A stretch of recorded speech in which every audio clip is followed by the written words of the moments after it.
Hey guys, welcome back to the channel. Today I have a runway walk training video for you.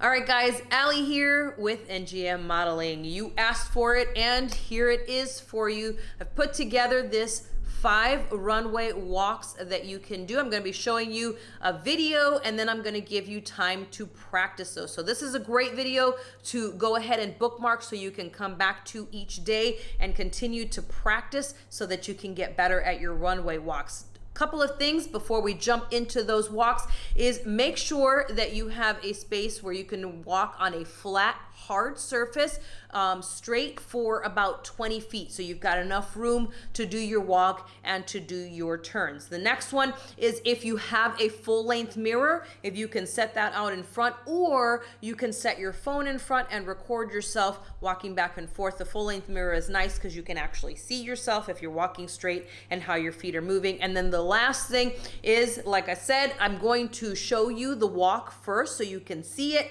and then I'm going to give you some time to practice the walk yourself. So make sure that you're taking the time to do that practice. Bookmark the video and make sure that you practice every day, guys. So without further ado, here is the first runway walk.